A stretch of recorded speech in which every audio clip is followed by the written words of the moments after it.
when I was younger, it was really romanticized that you're going for it and just keep going. And, it's like you have to work 24 hours, do 4 movies in one time, 5 shifts, don't sleep, don't eat. And the more a person does that, the more successful you will be. But as I have seen and lived more life, I've realized having a work-life balance is really important. So when you talk about a beach, I was in Turks and Caicos just recently. My phones were off, me and my husband, just by ourselves. We spent time, we walked on the beach, we collected shells. And then I came back feeling rejuvenated, feeling excited and really motivated to take my career forward. I mean, this generation of girls is fearless. And there's so many girls that take charge of their own lives and they say, I'm not going to fit into the cookie cutter mold that probably my mother did or my grandmother had to. And it's so, I have goosebumps right now just thinking about it. I meet so many young women who have changed the trajectory of their families because of the choices that they've made. Our first episode with Priyanka Chopra was the 13th episode of TRS ever. Now we've crossed 250 episodes on our English podcast. Priyanka Chopra was our lucky charm back then. I think the entire trajectory, the destiny of the podcast changed. And this conversation is an extension, a sequel of that conversation. Priyanka Chopra has now begun her entrepreneurial journey with her brand Anomaly. If you enjoyed the episode we did with her last time, you're going to enjoy this one even more because it's even more raw, it's even more detailed, and it's even more motivational. Remember, if you're consuming this on YouTube, now we have subtitles on every episode. So hit that CC button and read along with us. And also make sure to follow us on Spotify. We're Spotify exclusive.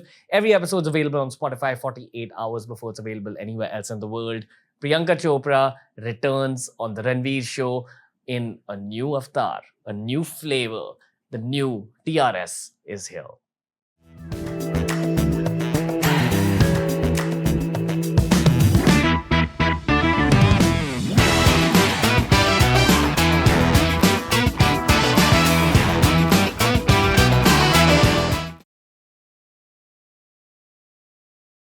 Today on TRS, we have one of the most productive human beings that mankind has ever known. Priyanka Chopra. For an international audience, welcome. For an Indian audience, आपका स्वागत है. आपका इतना इंतजार कर रहे थे. हम सारे Indians. Welcome. Thank you so much, Ranveer. Thank you for having me back. I have so much to say to you, which I'll finally offload now. Please do. I've been waiting for this. Anticipation has built to high levels. You and your podcast with us was a turning point in the whole podcast journey. And fortunately, we had first movers advantage for doing the podcast in India because podcasting wasn't a culture back then. That's true. Yeah. That was right at the precipice of it. Yeah. And whenever someone asks me what my favorite podcast was or my favorite guest was, I say you. I love being a favorite. There's a reason for that. Thank you. Okay, which I've not said online, but I will say, and I want to say this in front of you. When you're doing podcasts, you really sense the energy of the guest. Okay, and I've done all sorts of guests like Bollywood, military, you name it. You were the only person who gave me a very quiet, calming energy. You sat. You understood I was crazy nervous. You calmed me down and you gave me the content that you knew would work for the show. It was kind of like you were helping a younger version of yourself. Am I calling myself a younger version of you? I don't know. Could be. Maybe. Yeah, for sure. But I totally felt that. I felt so much help from you. And you didn't have to, but you were so nice. And it kind of also gave me a reference point of how to just be as a media professional. You're so professional. So thank you so much. Oh, thank you. That means so much to me. Yeah, it means a lot. I mean, even I was a newcomer, right? At one point, I also started at something different. And it's just so nice when someone understands what your goal is and instead of standing in your way, pushes you just a little bit. And I kind of maybe sense that feeling from you. And I always like to stand and be helpful rather than be a thorn on your side. So I'm glad that it worked for you. No, you weren't a thorn at all. Should I make it heavy now or should I warm you up a little bit? Whenever you want, buddy. I'm good. I'm really good with heavy lifting. Okay. Are you happy in life? Yeah, actually happier than I've been in a really long time. Okay. Why do you say that? I think I reached a place where I stopped struggling with the things I did when I was younger. Mhm. Maybe it's maturity. Maybe it's being on the other side of 35, I guess. And maybe it is just having my feet on the ground on a little bit more stable ground. But I think I'm not running as fast as I was. I'm thinking about the steps I take. I'm in a really comfortable, content place when it comes to my life. And the choices that I'm making are mine and are not defined by other people or the validation that I probably needed when I was younger. So I think that's made me a little bit more happy and calm. Okay. While you say all that, I feel yours is one of the biggest success stories that India has ever seen. Like, very few Indian actors or anyone from the media industry has reached where you've reached in your life. Aren't you like done? Why do you want more? I'll tell you What why. kind of question is that? I meant, see, I have this vision for myself that I'm only going to work till about 35, 40 because then I just want to chill on a beach. I'm asking you from the beach scenario. Sure. Don't you kind of want to go on a beach? Because every time you take up something new, there is a trade-off of mental health in the long term. But you're just going for it. Like you were going for it even during the last conversation and you're going for it now. So I'm just trying to like explore what's happening and why. I can help you understand it a little bit. Yeah. When I was younger, it was very romanticized that you're going for it and just keep going. And, it's like you have to work 24 hours, do 4 movies in one time, 5 shifts, don't sleep, don't eat. And the more a person does that, the more successful you will be. But as I have seen and lived more life, I've realized having a work-life balance is really important. So when you talk about a beach, I was in Turks and Caicos just recently. My phones were off, me and my husband, just by ourselves. We spent time, we walked on the beach, we collected shells. And then I came back feeling rejuvenated, feeling excited and really motivated to take my career forward. So this romanticization of work has to be tough and work has to be rough, and it's not. Work can be your companion. Work can be creative. Work can be something that gives you joy. And now I've reached a point where that work-life balance for me is most important. I will work on the 6 verticals that I'm working on, my business, my production, my book, my acting, whatever. But when I switch off, I'm with my family, I'm at home, I watch movies, I do whatever I want to do. So then when I come back to work the next day, I have the focus to be able to do even more things. So when you're talking about retiring at like 35, 40, sure. If you want to have a shack in Goa, it used to be my dream when I worked like that too. But I want to have a shack in Goa, not wear shoes, chappal pehen ke, have fish fry all day, and that's what I wanted to do. But as I realized that there's something, I love my job and I love being able to create in very different ways. I have the privilege to be in a position that not many have been in. And I've created that by myself. I don't want to give it up.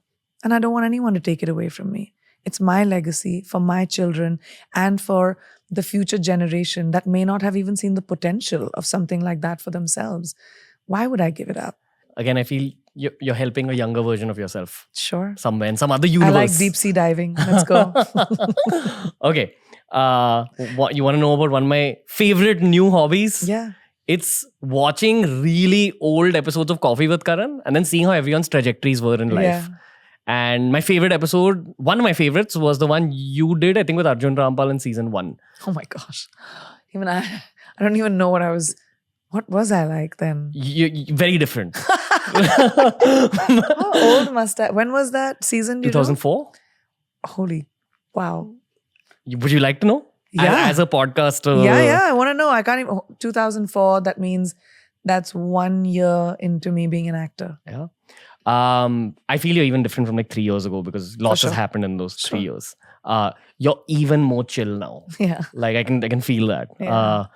You were very like hyper kind of alpha when I last saw you in 2019. And in that episode, you're deeply professional and what's the word? Conscientious. Mm-hmm. You were like that. Like you were very professional. I think Karan Johar said, hey, well done and all. And your response was, yeah, I'm just trying to do my best job, guys. It was kind of like that. And I was so nervous. I didn't know anything about the industry. I mean, the closest I had come to being in the business was taking a vacation to Bombay when I was 11 years old with my brother, and it was like, wow, Bombay. You know that park where they have the shoe and the Hanging gardens. Yeah, hanging on. I had photographs in the hanging gardens even now, and that was like going to the beach, was seeing the Queen's necklace. All of that was all I knew about Mumbai. The industry was terrifying to me, and I think that's probably why I reacted like that. It's a great message for young people, because lots of people idolize you now because of what you've done now, without understanding that it takes something as simple as that when you're beginning. Just be professional. Or just give yourself a break. It's okay. You just have to do the best you can. Survive, keep your head above water, and slowly you'll see you'll be walking on it. When did you realize that you're starting to become successful in life? It's a really tough question, because when I won my first pageant, which was Miss India, I was like, wow, I've won the world. I'm really successful. Then I won Miss World, and I was like, ye kaise ho gaya? Did not even, like, I had no computation of, again, 18, 17, had no understanding how it happened. But what I did understand was the opportunity it gave me. Suddenly people knew me, wanted to know me, gave me new opportunities. There were movies that were coming my way. I didn't know anything about how do you sign a movie. My poor father was a physician. He too didn't know even more. And he was like highly protective. They gave up their practice. And for two working doctors who were very successful in Bareilly, and this is something I didn't even think about till I was like 30 years old, gave up everything to pursue my 19-year-old dream, my 19-year-old opportunities that even. When someone sees your life the way you speak about it, there's a lot of blessings at like a lot Absolutely. of points. You believe in karma? Absolutely. You believe in reincarnation? I do. Do you think about what you did in your previous life to get this life now? I hope so. I do. And I always think about it like, if you think, why am I lucky enough to have the life that I do? And some other woman somewhere else with the same opportunity, with the same desires, same ambitions, same, needs, doesn't have any of it. I really think about that a lot.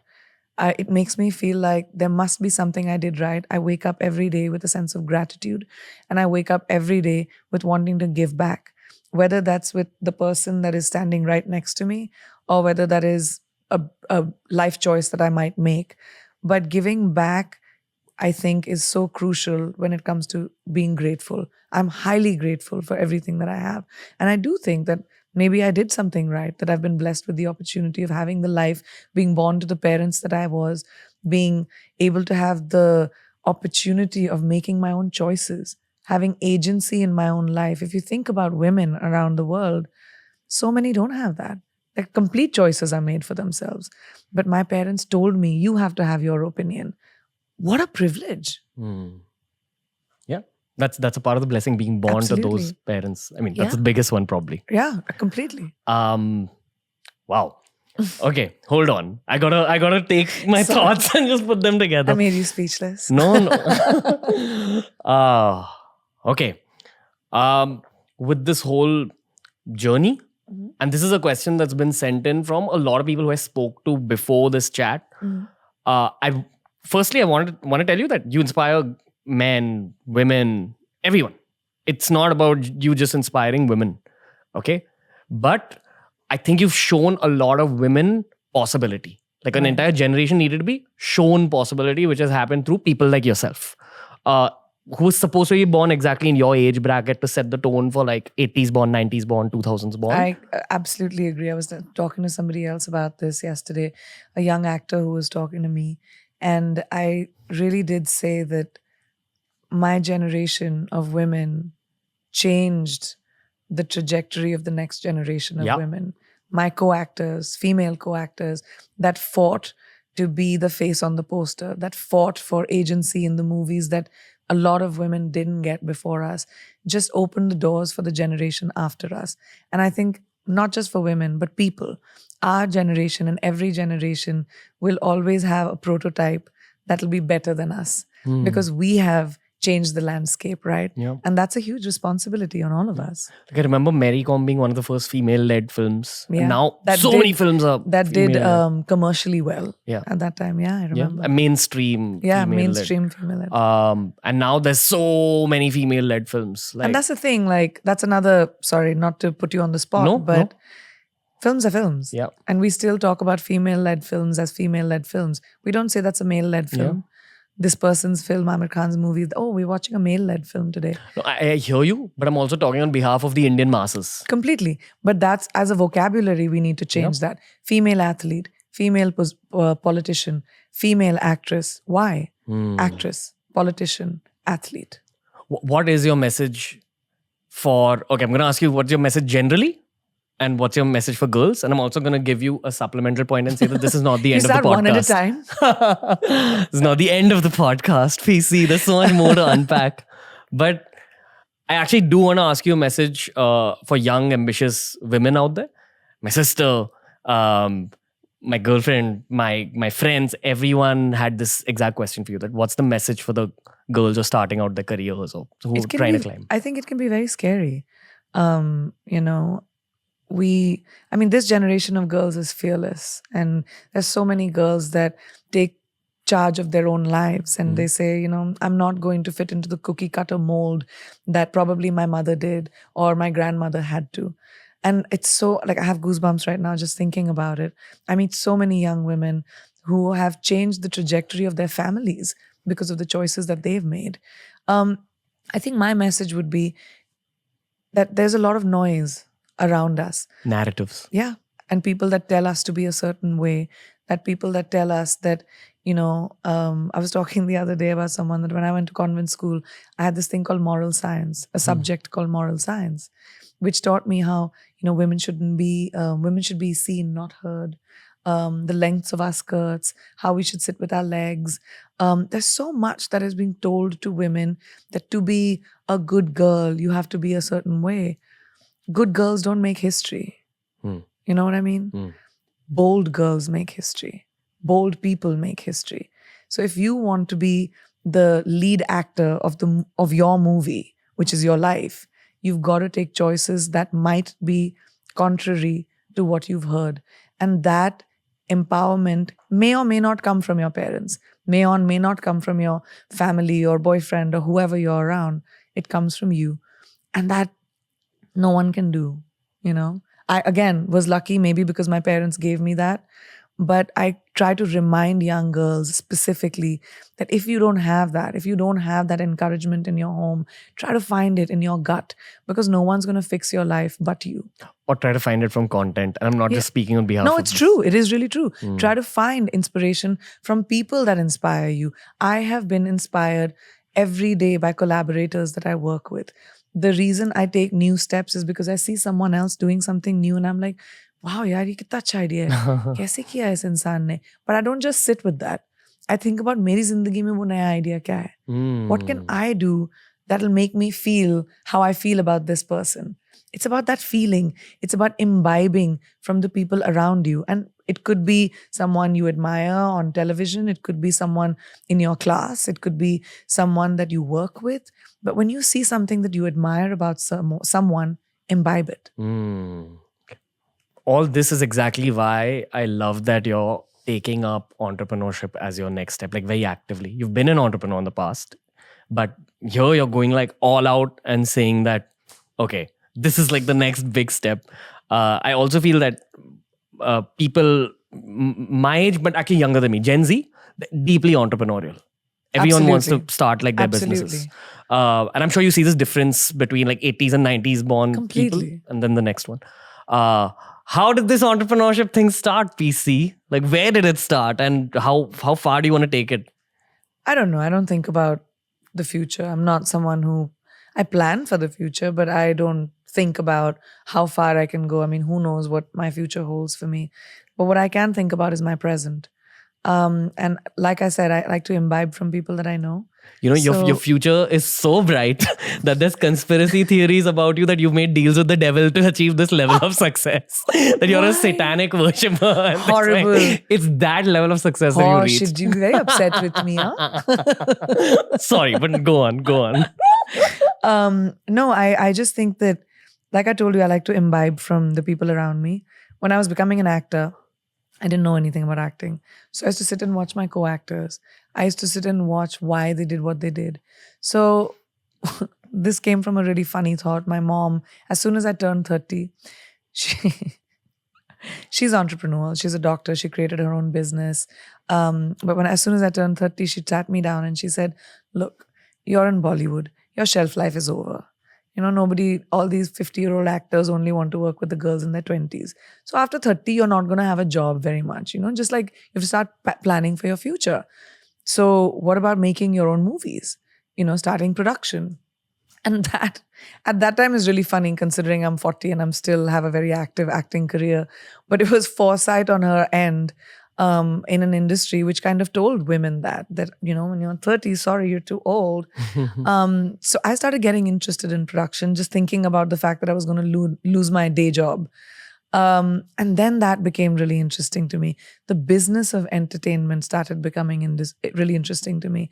I used to talk a lot to my producer friends, producers that I was working with.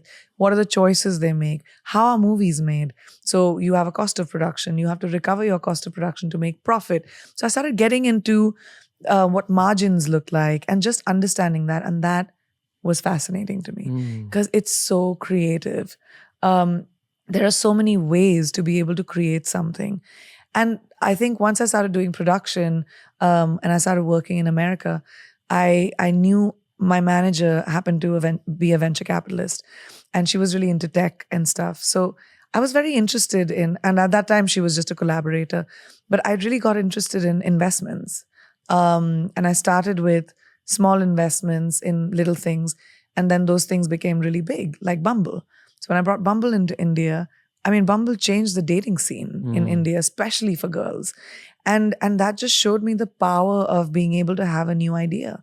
And the idea at that time was when Bumble was launched around the world, and Whitney, who's a dear friend of mine and launched it, she left Tinder to make Bumble because she saw the gap in the market. That, you know, we want to be able to create a safe space where women have the first opportunity, where women can take the first step. And that was such a brilliant plan. And what I said to her was, India needs it the most because of especially the unsafe circumstances within which girls have to survive and live in sometimes in India. And it's being used in tier 3, tier 4 now. Absolutely. How beautiful is that? Like, again, I have goosebumps just thinking about the fact that this came from an idea. So ideas are what was really interesting to me. And then being able to work with people who can help me execute ideas is what really started the entrepreneurial journey in me. First, I started with investments, and Anomaly is my first brand that I founded myself with the help of Mesa. Thank you. With the help of Mesa, that were who are market leaders and leaders in incubating new brands, specifically in beauty. And then Nykaa, of course, bringing them. But I really lean on my partners to learn from them. And I just love the fact that you can have an idea today and monetize it. Why not? You're not just reduced to, I won't say reduced to because I come from a family of doctors and engineers, but at that time in my parents' generation and the generation before that, it was doctor, engineer, lawyer, military, government job. Like those 5 or 6 things that everyone had to aim for. But today, like I think my generation of parents are not going to have those boxes for our children, right? You have an idea, let's run with it. Yeah. I have this little crystal ball with me everywhere that I go that only I can see. And it shows me the future. Oh, yeah? I think you're going to be a multi-billionaire going From forward. your mouth to God's ears, please. Remember the moment we had before the shoot began? I said, I don't want to talk to you until the camera started rolling and the lights went off. My crystal ball did that. But I also generally want to talk about that crystal ball a little bit. And what it tells me. Everyone knows that going to America was very good for the career, the material aspect of life. I feel it helped you a lot as a person as well. America does have this very different entrepreneurial energy. It's got like this little like accepting energy. As long as you're willing to work hard, the country just accepts you. You'll be able to create further opportunity yourself. But now I will let you unpack. I feel it's been great for you. And the harsh truth, I'm gonna say it online, is that India finds things cooler when they become cool abroad and then come back. I mean, that's a fact. Like That's- Swami that's a Vivekanand fact. is used as one example. That's our colonial background. We still haven't been able to shed that. जब बाहर अच्छा होता है, imported माल होना चाहिए. We have a lot of equity on Yep. on things that come from the West. That I agree is a fact. But no, it's not. It's not the easiest thing to be an Indian in America. Yeah. It's not easy. Even Priyanka Chopra said that, felt that. I mean, Really? yes, I started working in the States in 2010. And in 2020, after 10 years of working in the industry, I started with music and then pivoted into acting in America. So started in 2010 for context. In 2020, I got my first leading role. How long did it take me? 10 years. So people don't think about how much hard work, how much consistent knocking on doors, how much humility it takes to go to another country and start from scratch. I had built an incredible career here, amazing credibility here. And I got an opportunity to do music, and people were curious about the fact that, because I could sing, what that could be. And I'm a big fan of the music industry anyway. We in India are monopolized by Bollywood when it comes to music so much. For now.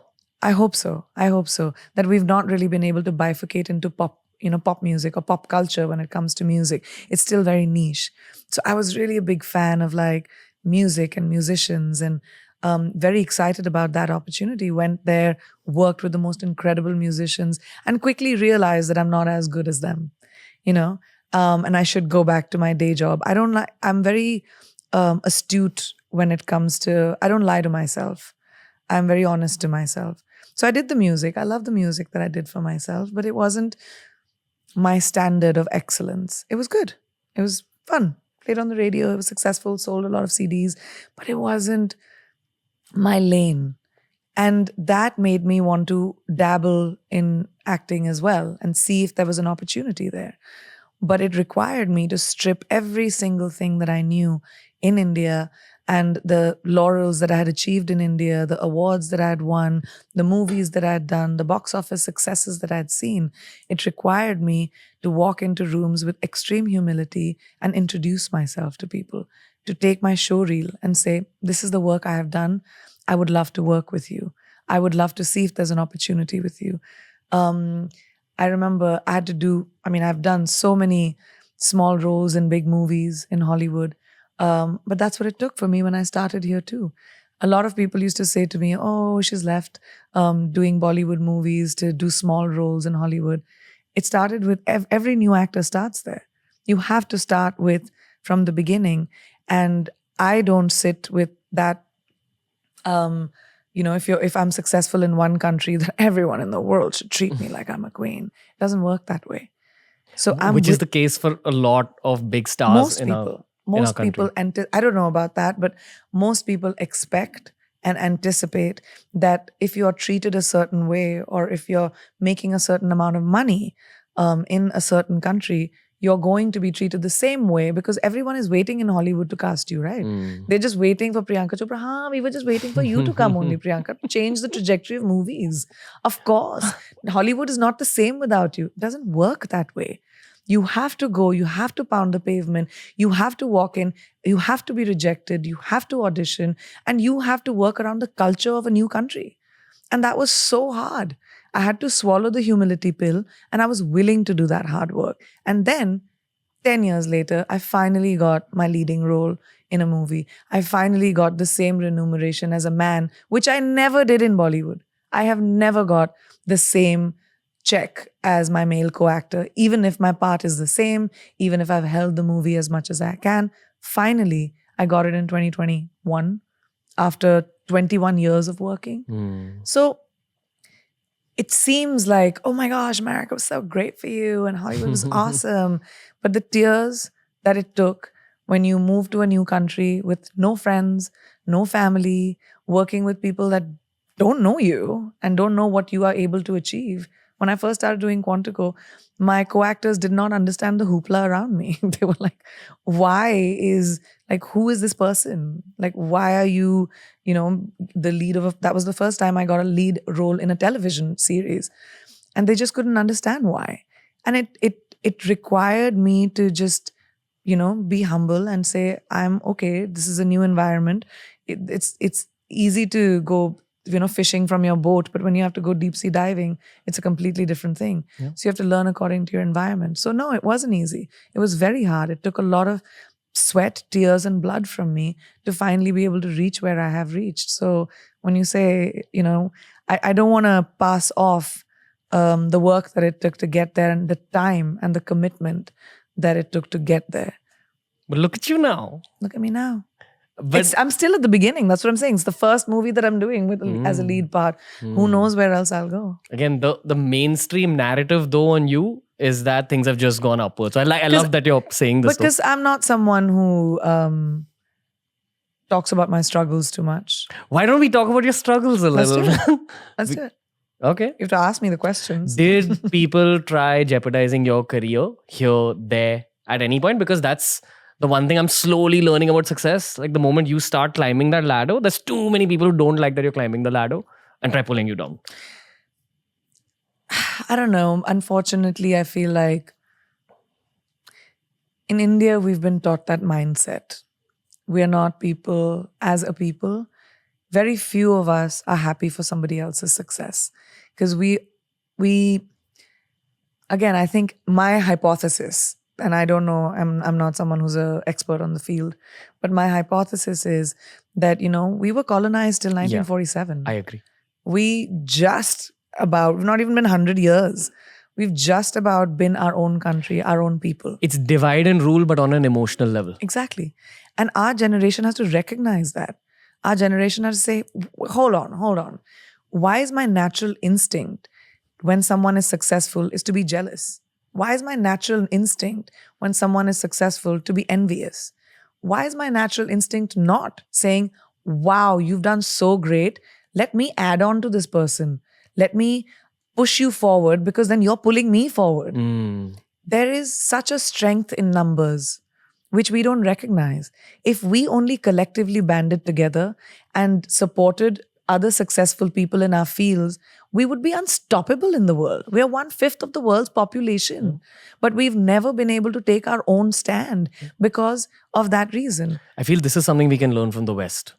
They Maybe. cheer each They other were- more than what we do.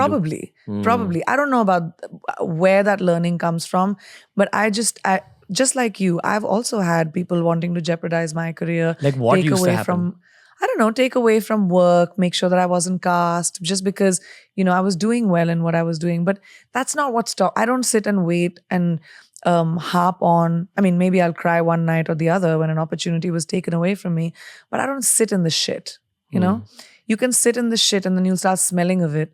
And then you don't even know you're smelling of it because you've got so used to it. So then you just become dark and negative and you'll never move forward.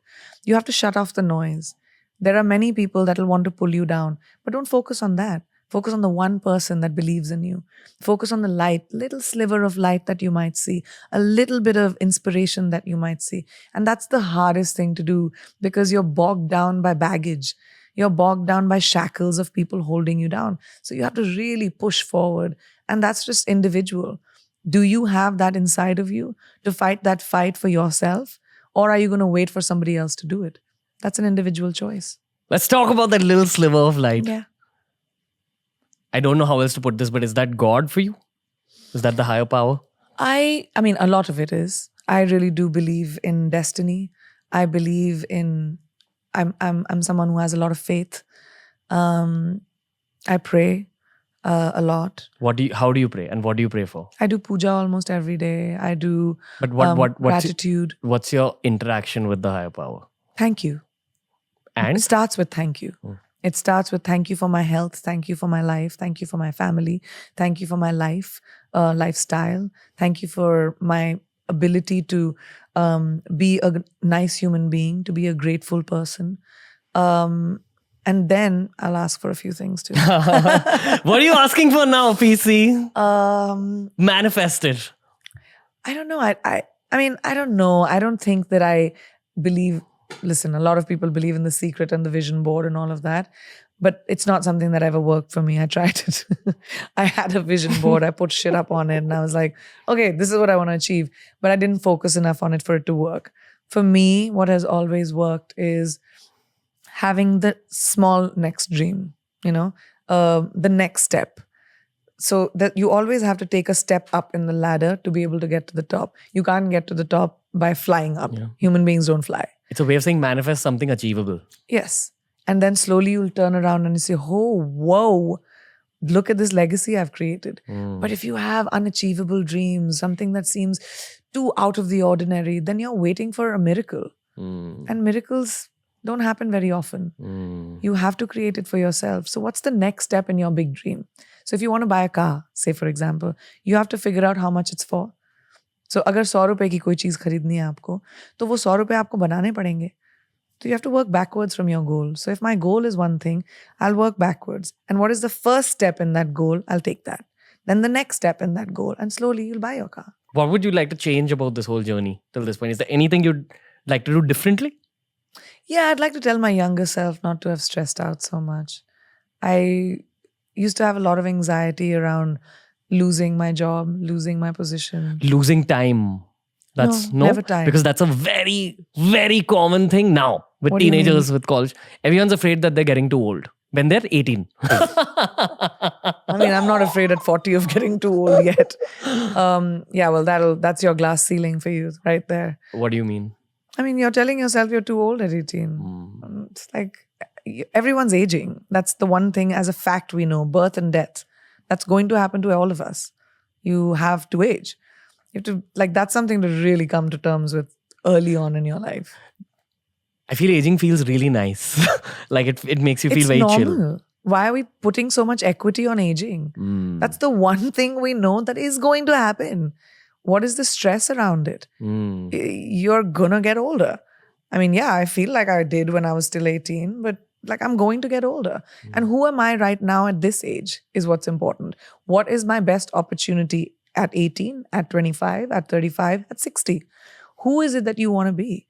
I was just doing an interview with Falguni Nair. She started Nykaa at 50. That was her idea. And she built it into an empire today. So age ain't nothing but a number. That's a real fact. We put too much equity on age. It just doesn't matter. What matters is what you do about your life in the moment right now. Yeah. It's also the people around other people telling them that they're getting too old. So then don't keep those people around you. Break up with them. Bye. Peace out. Keep the people around you that are your champions. And maybe this is also something I realize when I'm older, but I tell young people this all the time. Do not hang around with poisonous people. Do not keep people around you that are toxic, that mess with your brain. Keep people around you that are genuinely happy for you. Only people that are genuinely happy for you. And if that's 2 people, you're a rich person. Yeah. Meeting you was a very big turning point for me. I mean, I'm saying that again. In what way? Just saw what you are in truth, in reality, who you are. Right. So many people put on masks on the show, even today. Now, I've done 4. You are 12th episode, I've done 400 now. Wow. And we still have lots of people putting on masks, and you're just the same person. You're very real, very professional, very, very polite. I can sense, people can sense the kindness. And that's the joy of podcasting, that you really get to know who the other person is over a long, nice conversation like this. But it's not easy to be a public person. We talk a lot about, and we point a lot of fingers at celebrities and public people. Ye to aise hain, ye to waise hain. It's a really hard job. It is so hard to be dinner table conversation every single day. It is so hard to walk into a room and know that somebody's going to be talking about me when I leave. Good, bad, ugly, not in my control. It is so hard to wake up every morning and know that I am for public consumption. And it can be an opinion that is completely the opposite of who I am. People could think I'm unlikable. People could say that I'm a horrible person. People could say I'm unprofessional. That's not my truth. but I can't change that opinion. So if I sit and read every comment or every, negative thing on social media, or keep wondering about the paranoia of when I walk out of a room, what is someone saying? Oh my God, I'll never be able to achieve anything. But it's so hard. Cut people a break. Cut public people. Everyone aspires to be a celebrity. Everyone is like, oh, I want to be famous and I want to be in that position. But nobody sees how hard it is. Like, it is so hard when you are going to a shadi, suppose your family ki shadi, and everyone is talking about you and pointing fingers at you. Can you imagine how you'll feel? Do you still go for family functions and all that? Can you? Because of the same fame angle. Means? Matlab?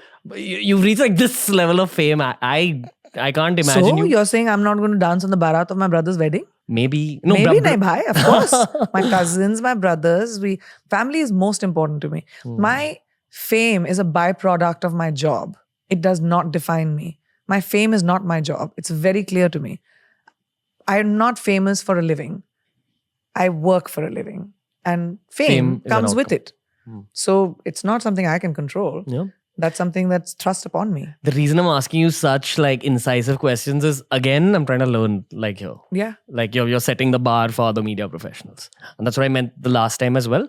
I realized that this is what it takes. This kind of professionalism, this kind of energy. So don't get me wrong. No, I'm not getting you wrong at all. I'm just trying to elaborate on something that people don't really think about sometimes.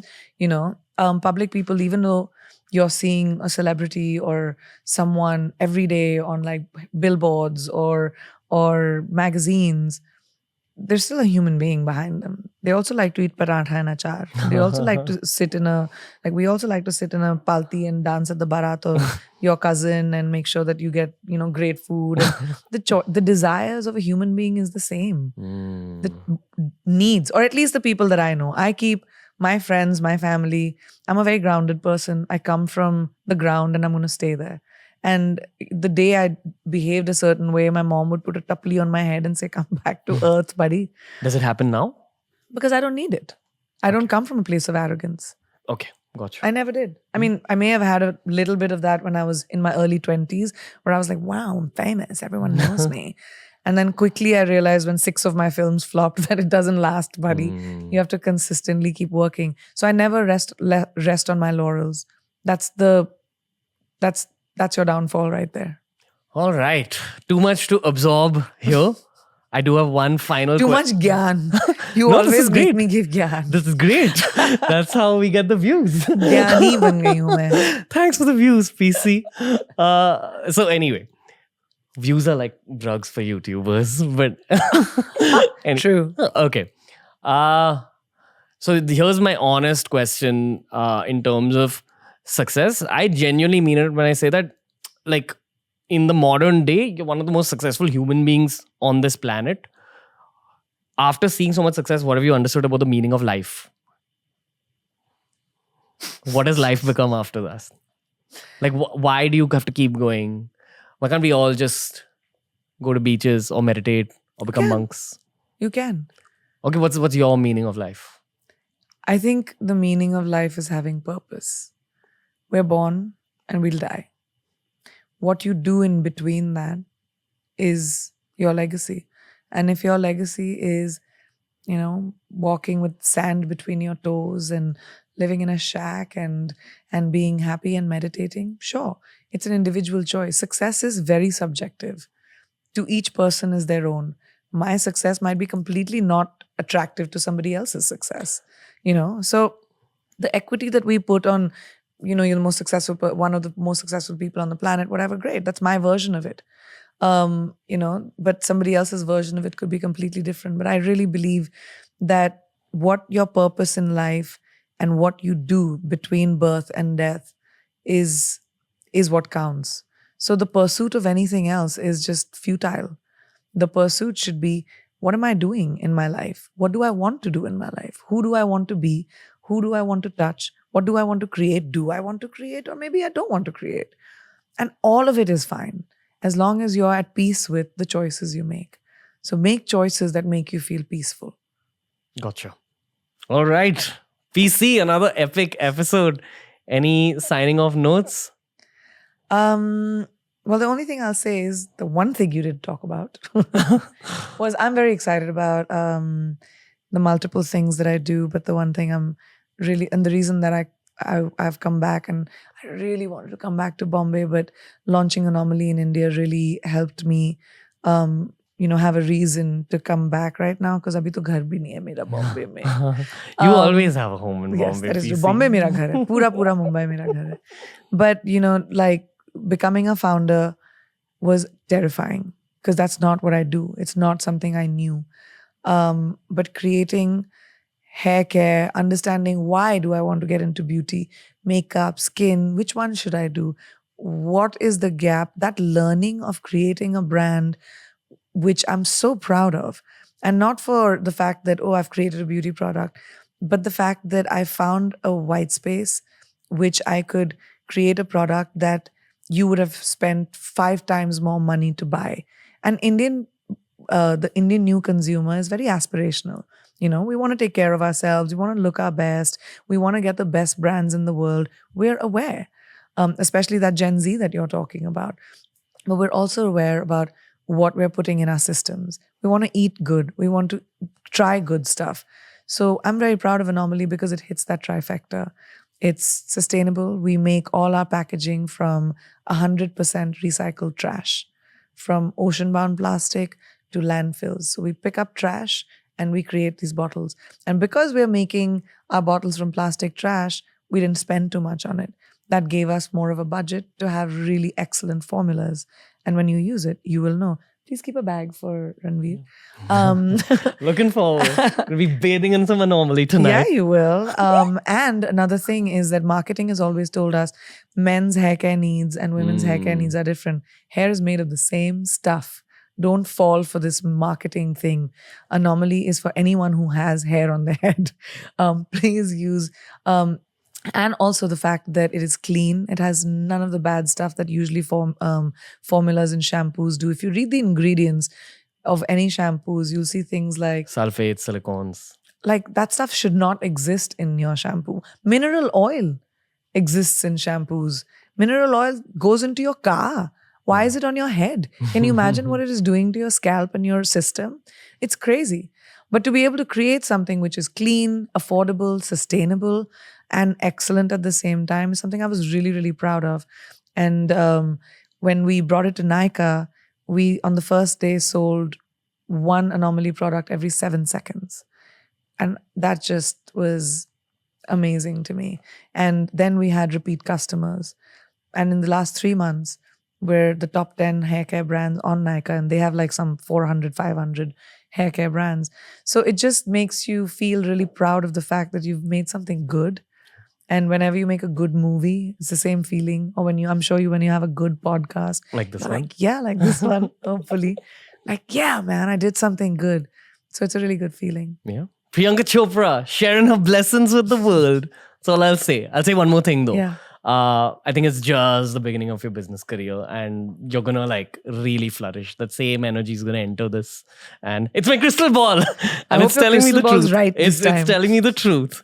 You're one of those people who just touches something and it turns to gold. No, it doesn't just turn to gold. In the long term, PC. You have to work towards making it gold. See, that's your perfectionism No, speaking it's out. not. It's just the truth. So? Okay. You cannot touch something. Only Midas could do that.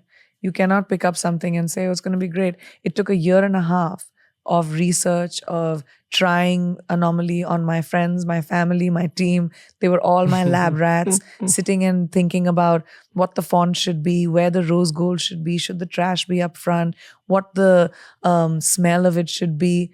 All of that takes work. Yeah. You just see the end of it and you say it's gold. It's gold because of the work that's gone into it. Yeah, I meant that you're a manufacturer of gold. And you said you believe in reincarnation. So what if the modern day Midas is like reborn as Priyanka Chopra? Oh boy, what a thought. I wish I had a collection of real gold, buddy. I'd be so rich. I think you do. It's just not the gold that the world recognizes as gold. It's all the blessings that are with you. That is the true. blessings that you spread. Priyanka Chopra, thank you for blessing TRS again. Thank you so much. The last time was a turning point. This time it's going to be a rocket. I know it. So I'm saying this extremely humbly, but you're a good luck charm. Trust me. Thank you. I hope so. Especially for our team, but generally. I wish you so much luck and love. And I know that, you've expanded and done so well so far. And I hope your trajectory is always just up. Thank you. One day I will repay you. I don't know how, but I will. It means a lot. Thank you so much. Thank you, PC. Of course. So right after this episode, I felt extremely enriched with information. I felt motivated and I felt sure that the podcast is going to take off once again because of all that good luck that rubbed off on us. My hope and request to Priyanka Chopra is that he visits us in our home studio because this room and this studio brings out the best from guests. Sometimes we're limited on set because of multiple reasons. Mostly it's time constraints. But I feel that the culture of podcasting is improving a lot in India. I remember when we had done our first episode with her, India didn't even know what podcasts were, honestly. I didn't know how to podcast. If you go and actually listen to that particular episode, you'll be able to tell how far we've come. I used to actually hold a sheet full of questions back then. That's how early we had began this journey. And now we're almost 400 episodes in with a Hindi language podcast as well. Hoping to have Priyanka Chopra on that one. Also hoping to have her on the English podcast once again. And here's wishing her all the best for her entrepreneurial journey with Anomaly. Make sure you check out the products. We've linked them down below. And also make sure to follow us on Spotify. We're Spotify exclusive. Every episode's available on Spotify 48 hours before it's available anywhere else in the world. TRS will return soon with even more fantastic guests and even more heartfelt conversation. Jai Hind!